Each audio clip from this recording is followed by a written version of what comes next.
With your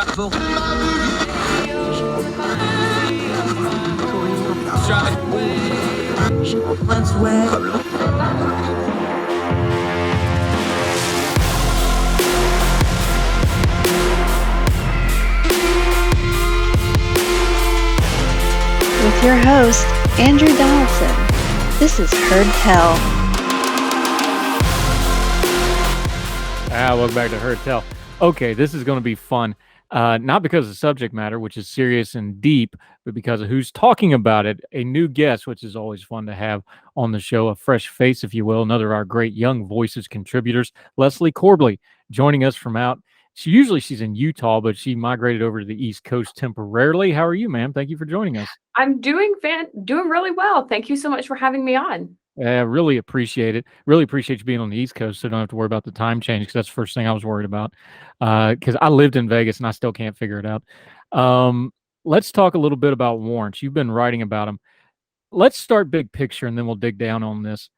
Do we just need a different definition of warrant? Because I think it's too big a term, it's too inclusive, and as we're rapidly finding out, and as you've been writing about in places like Town Hall and elsewhere, we've got situations that the current laws on the books for warrants just never even envisioned when it comes to things like the geofencing, things like what is and isn't private information. Do you own your own name, as we're seeing in things like college sports?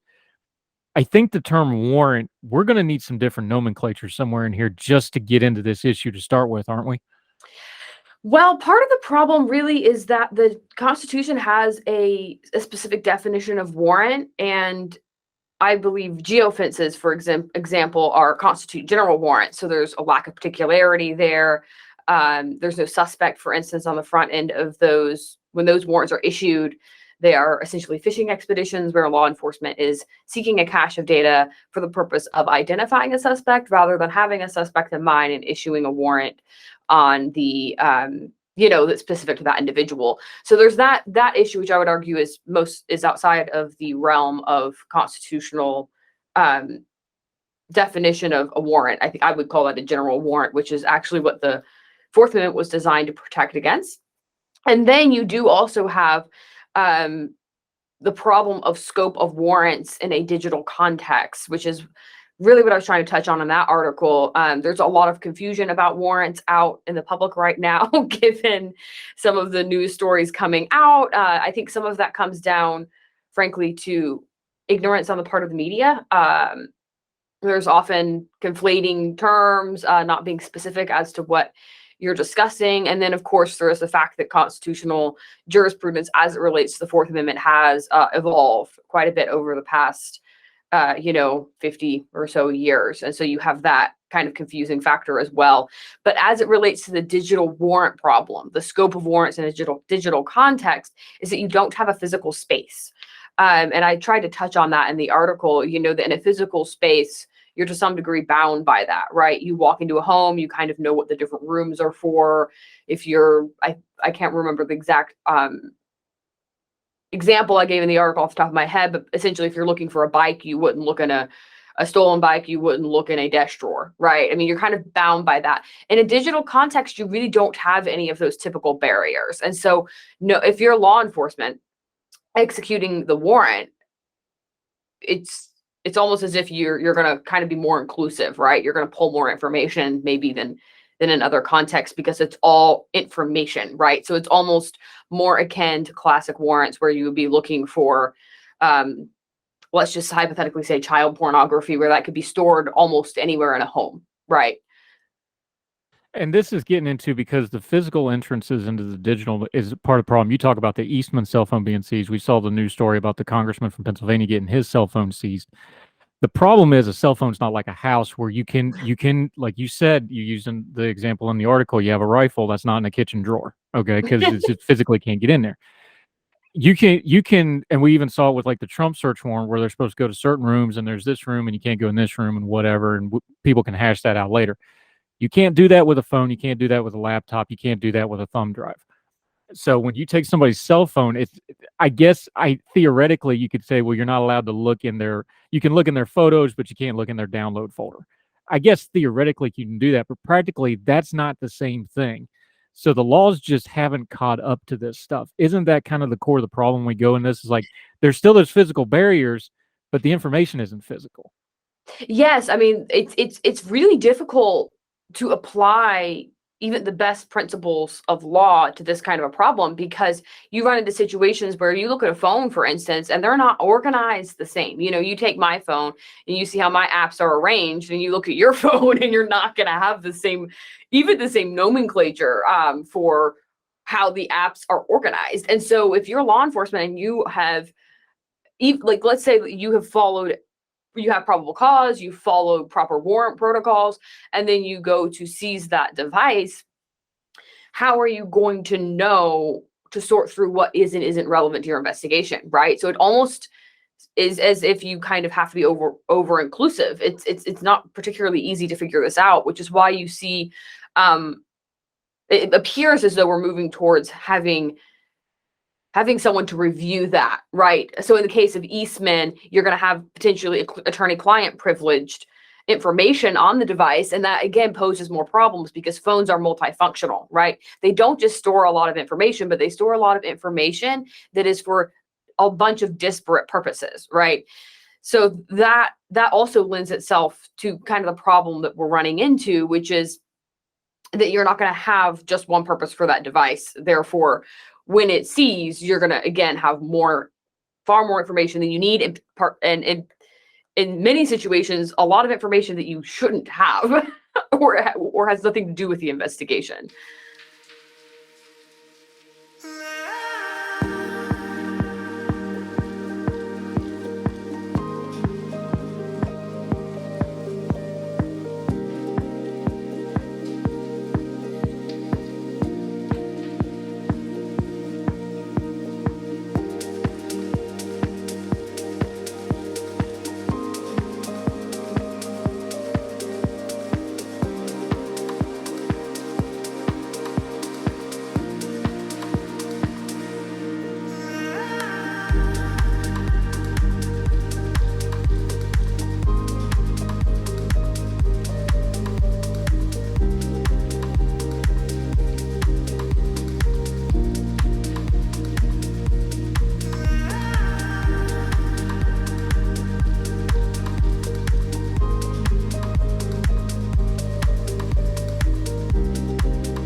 Right, and it's not just that the information's different; the investigations are different. So you go back a couple of years when this first kind of got in the news cycle, the mass shooting in California, and they wanted to get into the iPhone, and Apple resisted that, and it went to court and all that. So that's one piece, and then you have something like the Eastman thing, where you have, there was some kind of shenanigans. You can parse that out legally later, however you want to do it. So they want to see what's there. Well, you've got the information, but there is attorney-client privilege, and there is personal information, so it gets the investigations aren't the same either. So now, we have a lot of lawyers on this program to explain this stuff. They don't even agree on this stuff. We know there's malfeasance. We know that things get abused. We know that people's individual rights get trampled. But isn't it fair to, as a starting point, to go, even if law enforcement is really, really trying, in this environment with the current laws, they don't even have a chance to try to do it the right way. And that's going to foster an environment for even more malfeasance, isn't it, if they don't get a handle on this? Yes, that's exactly my concern, is that these are very complicated problems that we're facing in the judicial context, as far as not only, as I mentioned earlier, is a warrant valid? Have we met particularity? Are we perhaps out of bounds with that? But also, again, just that digital scope. The digital world presents very different problems than the physical world, and it's not remotely clear how to solve those problems. We've talked about some of them, that you enter a device, you don't have a similar nomenclature. Where things are organized is going to be different. Law enforcement, again, even if they're doing their best, certainly can't trust the individual that they're investigating. If, for instance, if you were to limit it, you can look at their emails, but not this other, folder, it would be very easy for people to just transfer information from A to B to skirt investigations, right? So you kind of have these inherent problems that come with the territory. I think it's going to be interesting to see. Obviously, in some contexts, you have taint teams that review these documents, but in a very polarized environment, I'm not convinced that, particularly in these high profile cases, that people are going to be particularly trusting of those who are engaged in the process. And that's very unfortunate, because given the problems we have, I think is very, very important for our leaders to foster trust. And instead, we're most certainly right now seeing the opposite of that, right? Things are very polarized, very driven by politics, which I think is a problem in and of itself. Obviously, there's a lot of other problems that we could go down as far as, the entire, concern. A lot of people have concerns that there's, racial profiling, others have concerns with political profiling. So it's just a highly polarized environment. And so these problems we're having that are very inherent to just where we're at technologically certainly do not help with sort of looking at the future and hoping for more clarity and uniformity in the way we handle these matters. Is there any way to get to uniformity, though? I mean, what's the answer here? Because we're going to have people are going to want an overriding law on this tech stuff and legal stuff. I don't think you can do an overriding law. Are we doomed to failure by piecemeal advancement here? And that's a weird way to say it, but that feels like what's coming here. Is that the way it feels to you? I think we need a two-pronged approach. I think the first thing people need to understand, in my view, I do think to some degree this is a consumer problem. I think we've sort of, as a culture, slow-walked into these issues by not really considering the potential costs of adopting very powerful technologies for multifunctional purposes without considering, again, the costs, right? That's not to say that we shouldn't have phones or anything like that, but it is, I think, something for people to consider of how they use their technology and how much information is stored where.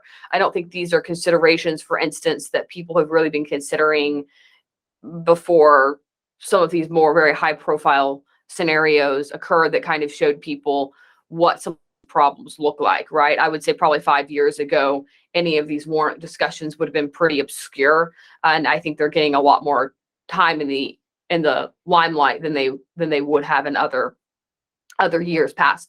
So I think one thing certainly is for culture and individuals at an individual level of analysis to begin to consider how they want to use their devices, what they want different devices to be for, so on and so forth. And then as it relates to the legal side of things, I do think you're correct that one overarching law is not going to solve this problem. I think the judiciary is moving in the right direction, at least as far as it relates to having privacy rights and certain digital information. But as we all know, the judiciary moves notoriously slow. That's just how the process works. It's not a bad thing, by the way. I don't consider the speed of the judiciary to be a problem per se. You don't necessarily want your justice system at the judicial level to be moving too quickly. That can also pose problems. So I do think the judiciary has been showing signs of going in the right direction on these issues. But as it relates specifically to the scope of warrants in the digital context, that is going to be I think, an area of difficulty for some time as we try to, as a society, work out what that looks like, because you're right that there's no overarching law that's going to solve that problem, because it really is a problem of the information being so easy to transition from point A to point B in a digital context, right? That limiting where law enforcement can look once they have probable cause to seize the device itself becomes very difficult to say you can't look in this folder, right? And then there's also the issue of cloud. So for instance, when you get into a device, can you only look at what is locally stored on that device, or can you look at anything that is uploaded to the cloud? So those are other concerns that kind of a limitation I do think is more I would say is more likely to occur than others. Once something is locally stored on the device, I don't see what's going to limit law enforcement from looking at that. But as it relates to the cloud, you could potentially have a requirement for a separate warrant, right, to view what's in the cloud. Yeah, Leslie Corbly joining us. We're going to take a quick break. We come back. We're going to talk some of the details of that. That's the legal side of it. We get back. We're going to talk the political side of it, the practical side of it. At some point, you're going to have to put legislation to pen and ink. It's got to be in black and white. What's that got to look like? What should it look like? What are we afraid it might look like? We're going to get into all that. Leslie Corbly joining us on Heard Tell right after this.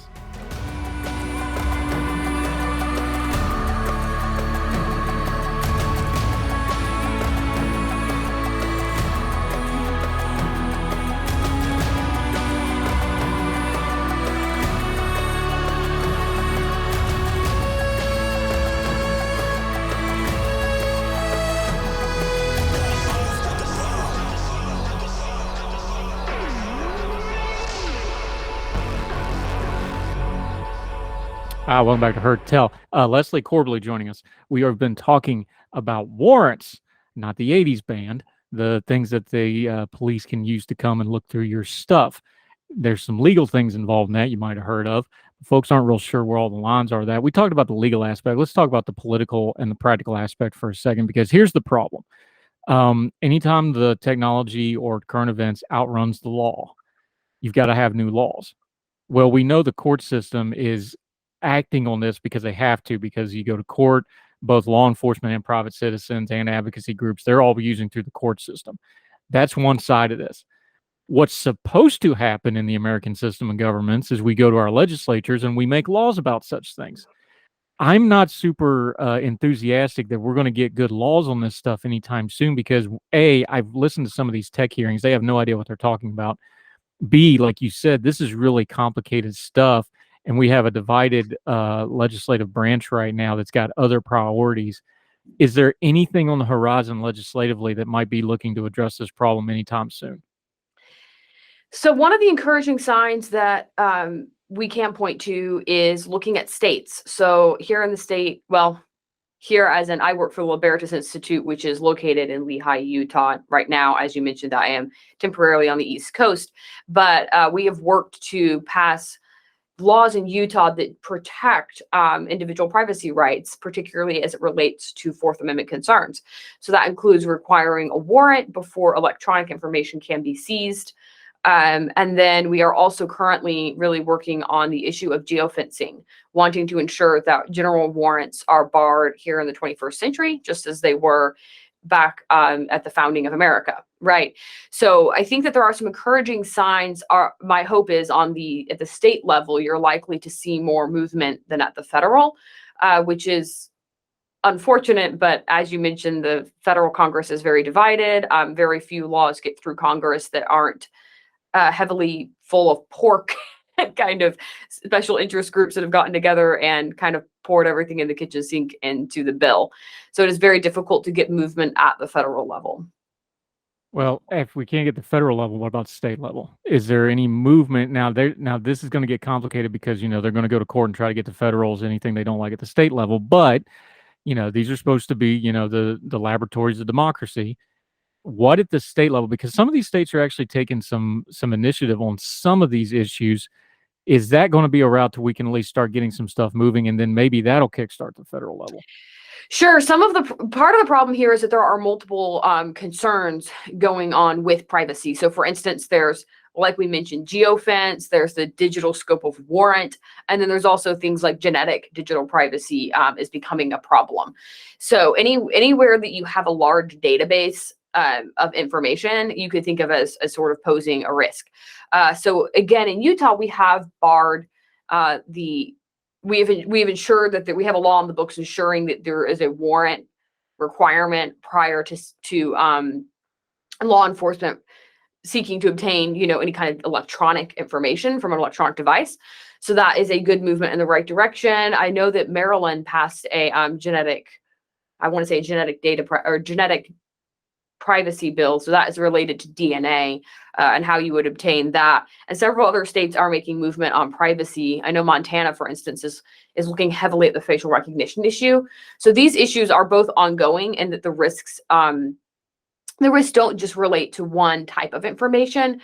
And so it's going to be an ongoing process to attempt to ensure that individuals maintain their privacy rights in the 21st century. I do think there's more movement, though, at the state level than there is at federal. Again, both for obvious reasons that federal is very polarized, and also federal action is just very uncommon now. You don't have the same, if you look at the patterns of legislation, you don't have the same type of lawmaking now that you did, say, in like 1970. Well, because we don't have the technology in 1970, we don't have the government we had in 1970. Let's be real clear about that. We don't have the same culture and people we had in 1970. The other problem we have when you go to legislate this stuff, and we're seeing this in the tech hearings already, where they're talking about, well, we need to regulate Facebook, and we need to regulate, we've had the court cases now where Alexa overhears crimes and things like this. The problem is, they're talking about regulating Facebook. None of my kids do Facebook. Facebook is 2 technologies ago already. By the time they get around to regulating this stuff, we're already onto the new thing. Isn't that going to be a problem with some of this technology with the warrants? Is by the time Congress dithers around for 5 or 10 years and writes a bill on something, we're already on to the next thing, and it's just passes by again. Now, I know that's a recurring thing. You're never always going to have legislation catching up all the time.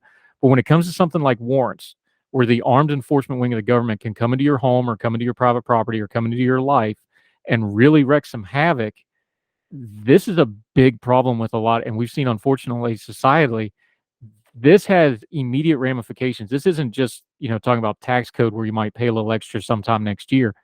People can get hurt. People can lose their property. People can have their lives wrecked. I'm a little frustrated that there ain't a sense of urgency about this issue. Do you see any sense of urgency about it? Because there needs to be.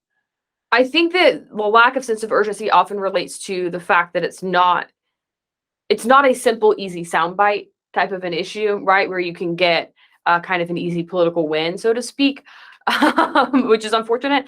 As far as something that I think would be helpful for your listeners to know, though, there's no requirement, like you mentioned, regulating Facebook. There's no requirement for individuals to work with social media companies or other tech and communications companies that they don't trust. And I do think we need to encourage individuals to be much more cautious with whom they do business in our current era, right? If law enforcement, for instance, goes to hypothetically Snapchat, and you've never had a Snapchat account, there's nothing for them to hand over, right? And so that relates to the third party doctrine. I know we've kind of moved into the political discussion rather than legal, but the third party doctrine makes it much easier for law enforcement to access information from entities like tech companies that individuals have given information over to them. So essentially the third party doctrine says that once you've handed over some information to a third party entity, you no longer have a reasonable expectation of privacy in that information, and therefore it's easier for law enforcement to obtain. And so that's one of the reasons, for instance, in Utah, that we passed a bill requiring a warrant before obtaining electronic information, because obviously in the digital age, pretty much everything is done through a third party, right? It's not like 1960s and 70s when some of these lines of cases came out where, very much less, a much smaller amount of information was handed over to a third party, right? So again, that relates, I know, to the legal, but it is important for people to understand that, because if you know that, I think it makes it easier for you as an individual to say, I know I would really like to know, company, what your policies are. For instance, what data do you obtain on me? Like what data do you first gather, because if, for instance, with geofences, if Google didn't gather your location data, they wouldn't have that to hand over to law enforcement.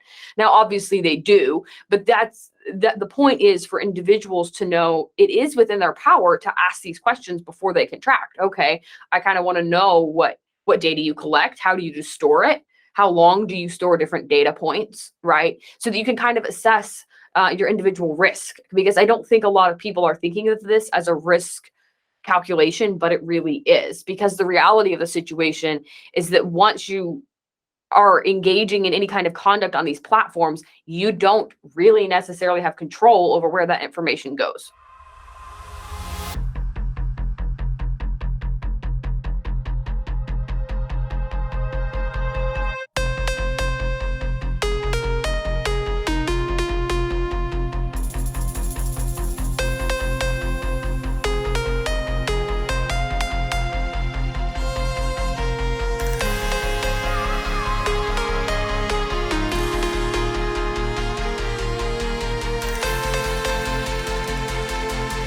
Yeah, and the risk calculation, the reason the risk calculation is all screwed up is because people don't understand their rights.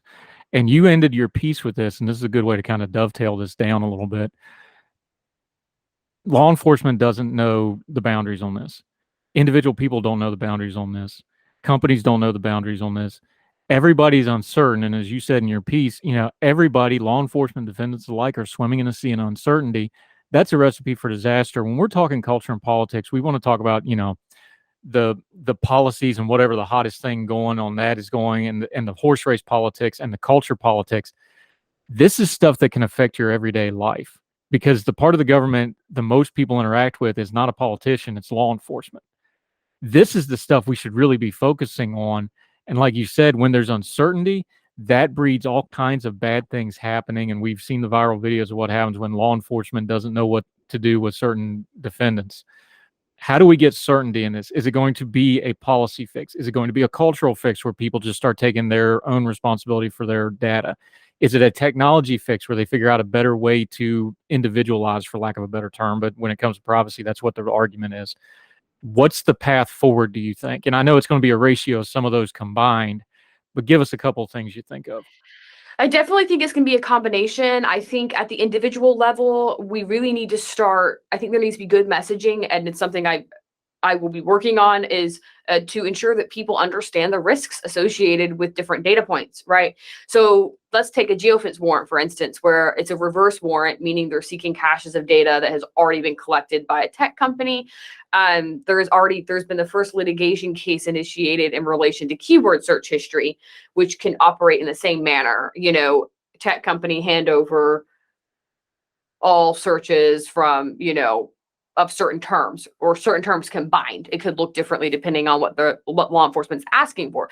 But the point being that initially law enforcement obtains anonymized data in relation to these requests, and then eventually it moves to an unmasking process. So I do think individuals need to understand that, not to be overly concerned of law enforcement, but to understand that if you're operating in society now, you don't necessarily have control over company policies, over how easy it is for law enforcement to access data from company X, so you want to know, am I willing to take on this risk, right, of having this specific data point collected and stored, right? So for instance, there was a recent CNN article that discussed how wireless companies also store location data for months and at times years. So there's all these data points out there, and they're stored in these large databases. So I think that there's an individual aspect that can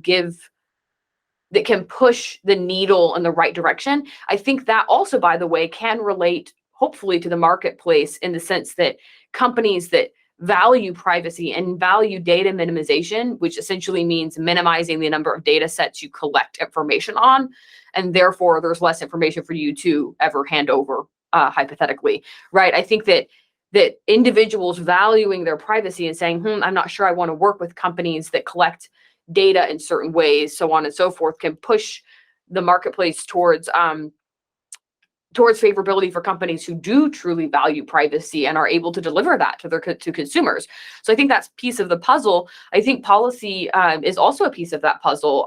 For instance, the work we've done in Utah to ensure warrant requirements are strong for electronic data is important. And we do think that the law needs to change in relation to geofence warrants and other reverse warrants, where law enforcement is seeking information that, again, these caches of data, and the whole point is to find a suspect. You don't have a suspect on the front end when you do a geofence warrant. The whole point is to get a cache of data, and then you sift through it for relevance. And it's generally a 3-step process that ends in unmasking. And I don't think that kind of a process is going to elicit a lot of trust from individuals right now.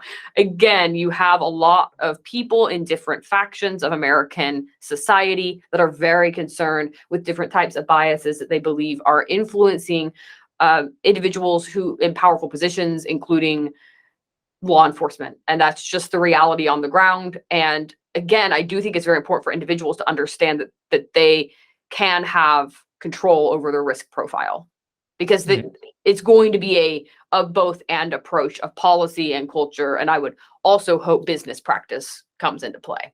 Yeah, we're doing a lot of wishing and hoping, and we don't have a lot of faith that this is going to get better anytime soon. So we're going to keep talking to folks like Leslie about it. Thank you so much for joining us today. Let folks know where they can keep up with you, what you've got going on, where they can follow you till we get you back on Heard Tell to keep talking about this, because this isn't going away. This is going to be the issue in privacy rights and law for the foreseeable future. So let folks know where they can keep up with you talking about it till we get you back to talk about it with us. Sure. So I work with the Libertas Institute. I also have my own website. It's just my name, lesliecorbly.com. I host all of my articles there. It's a good hub just for my content. And then I'm also on LinkedIn and Twitter for now. In the future, I will likely add some other platforms to that. But right now, I'm on Twitter at Corbly Leslie, and also on LinkedIn. Folks can go in there and follow along, and I post all my content on those platforms. Yep, we'll link to all of that. You can see her Twitter on the screen there if you're watching on the YouTube channels, and we greatly appreciate your time, Leslie Corbly. Love to talk, appreciate the information, and we will talk again real soon, my friend. Thank you for the time today. Thank you. Yes, ma'am.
Welcome back to Heard Tell. Okay, we got to talk about one of my favorite subjects, West Virginia.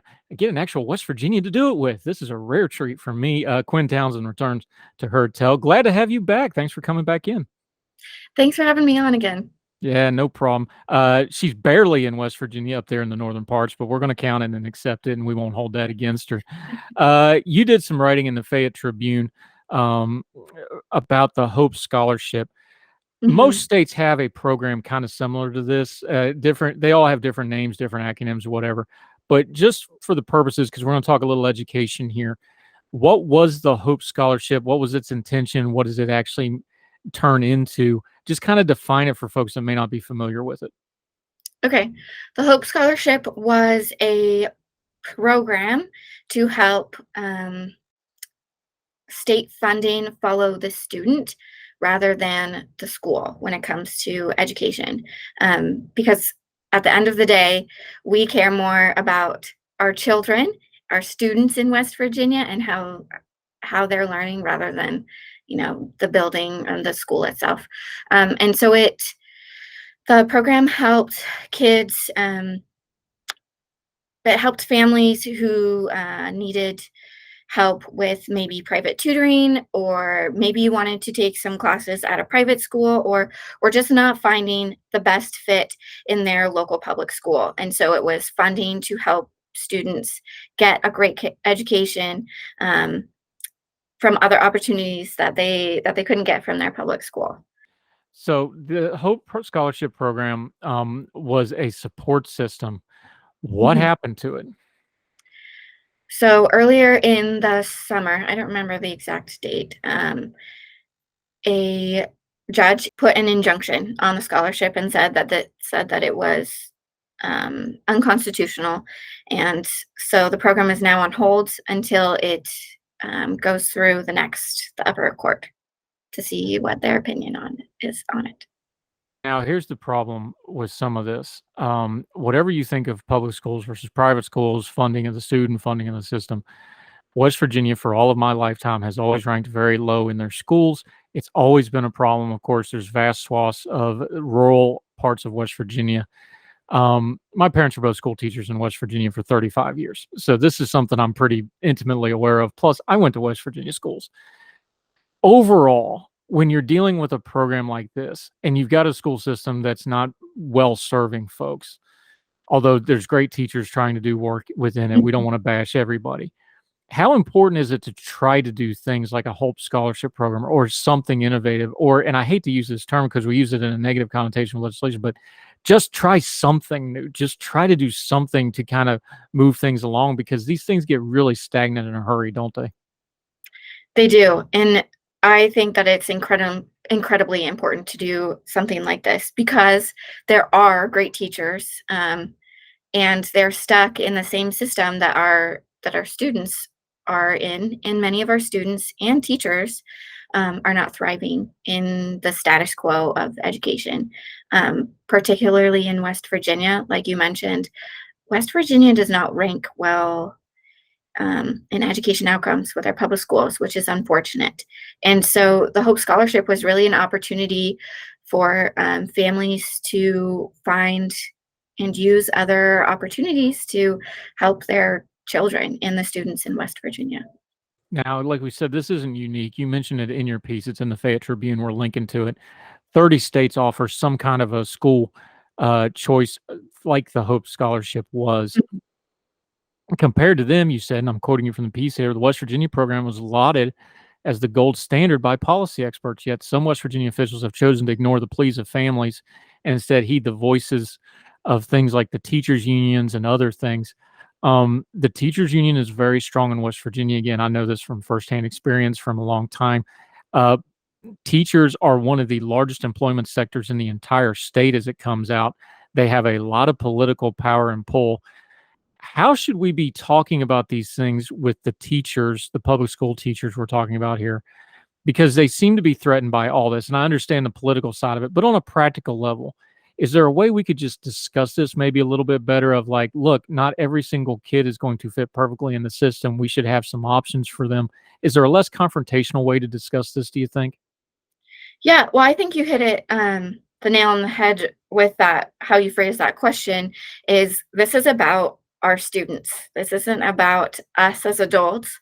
It's about our children having the best learning opportunities that they can. And I think many teachers recognize that not all of their students in their class are thriving in the current way the class and system is set up. And that's to no fault of the teachers. It's just how public education is, with children sitting in desks listening to teachers. That doesn't work for every child, and that's okay. And we should be providing opportunities for those children who are not thriving in the traditional classroom setting.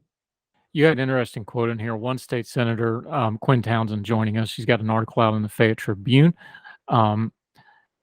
He said, I never heard of anybody moving to our state because they had great private schools. They moved to a state because they have great public education. Nobody's going to come to West Virginia because we implement this program, setting aside the ridiculous wordy word there where he's, proving a negative that doesn't exist to start with. Mm-hmm. You had a pretty good retort for the senator here, didn't you? Sure. My retort to that is, first of all, that's false because people are moving here, including my family. We chose to stay in West Virginia after my education at West Virginia University, partially because of the Hope Scholarship. My child is not even school age yet, but the Hope Scholarship is an incredible opportunity that I want my child and our future children to have the access to it or something similar to it. And additionally, no one is moving to West Virginia for our public schools either, because they don't rank well. No, and let's talk about that for just a second, because you do live in West Virginia. You went to school at WVU, which Morgantown, you got to explain to people, Morgantown is very much a college town. It's one of the great college towns in America, but it is kind of a bubble as opposed to the rest of West Virginia in a lot of ways. Why, for an outsider that hasn't been to West Virginia, they just know the stereotypes and the jokes and such. Why is the West Virginia school system so lowly ranked all the time? Because the fact of the matter is West Virginia is usually ranked low on just about everything, and those things all go together, don't they? They do. I think generally speaking, scores, education scores, national rankings often fall along with poverty and lack of diversity. And there's also something to be said about just living somewhere rural is not bad. I'm happy to live somewhere rural, but it's also really hard to get internet access in a lot of the state. And that I know that's kind of maybe not a direct correlation, but education really does rely on access to outside sources. And it's harder to get that in West Virginia. The beautiful mountains make it harder to get internet.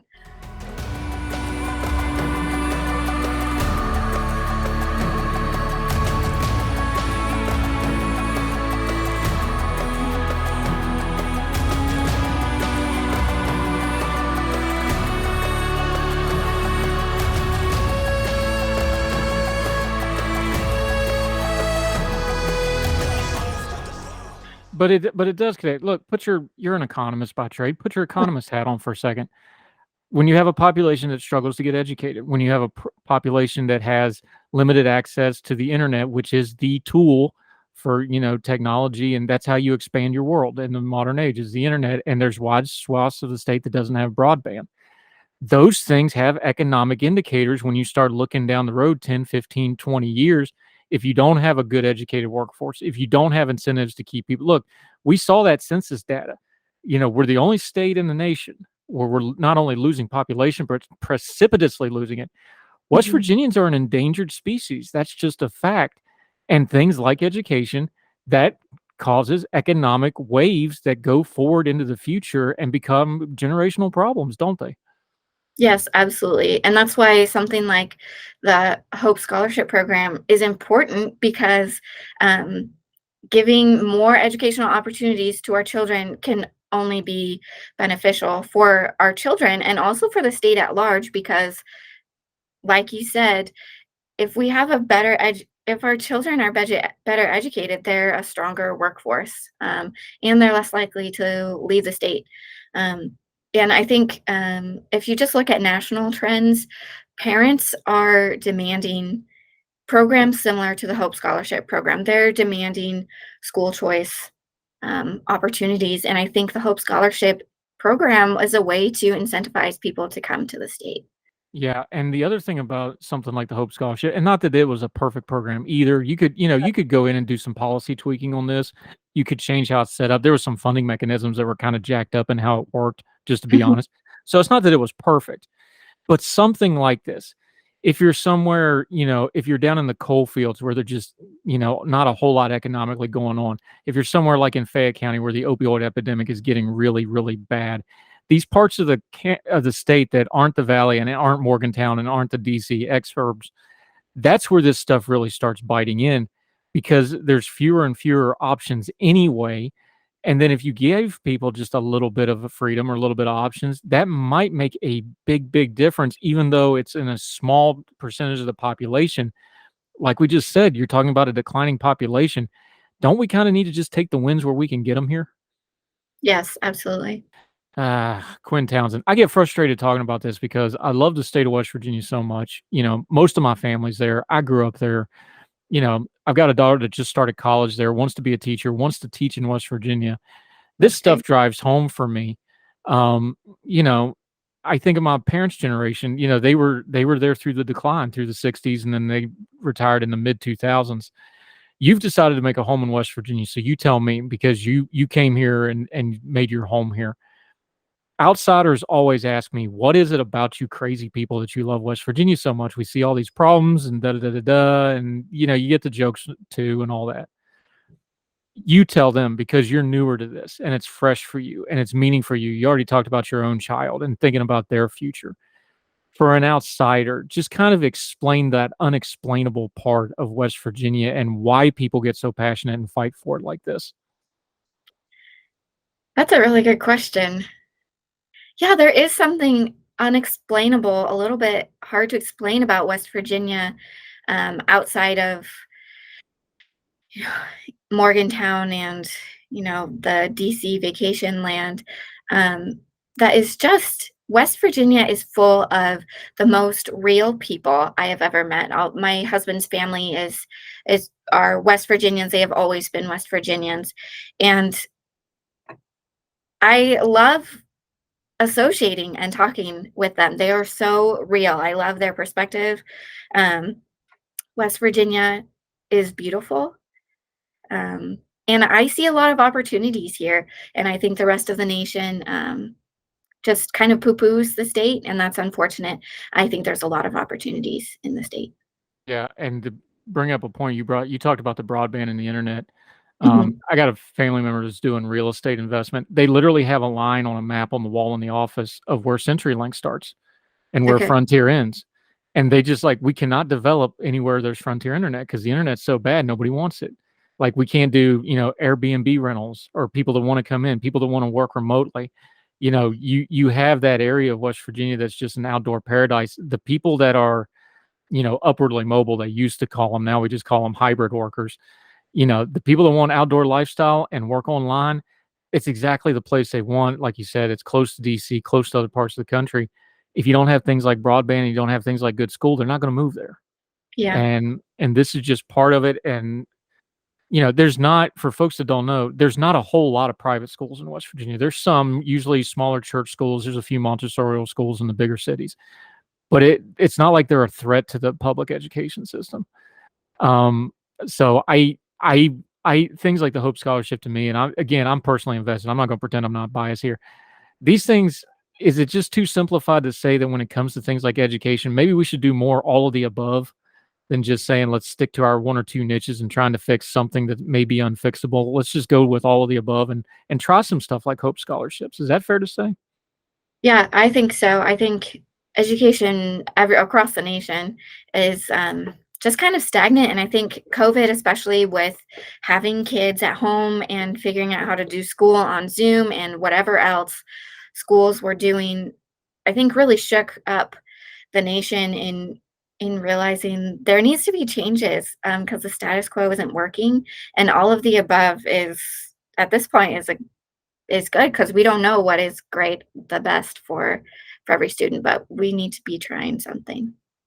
Yeah, and West Virginia is under a generational sea change right now because that older generation's passing off. There's young people coming inside those demographics, even though we're bleeding, getting younger, getting more diverse. I'm excited to see what the future West Virginia is. Quinn Townsend, love having you back again. Now that I got somebody we can get on regular about West Virginia, we're probably going to wear you out because I love talking West Virginia. Let folks know where they can follow you and what you have going on until we get you back on Hertel again, my friend. All right, I'm on Twitter at Quinn_Townsend #1. I'm not on there a lot, but that's where you can find me and see my latest updates. Yep, and we'll put our Young Voices page up as well. She's got this piece in the Fayette Tribune. That's a great paper. Folks that don't know, the small town papers have kind of been dying off. They took 3 of the small town papers, combined them in the Fayette Tribune. I've actually done some opinion writing for them as well. Cool paper. Give it out. Always happy to support local media. And Quinn Townsend, always happy to have your support. Thank you for spending a little time with us today. We'll talk again soon, my friend. Thank you. Yes, ma'am. Thank you. All the music on Hertel is provided under a Creative Content license from monstercat.com. Somos la máquina.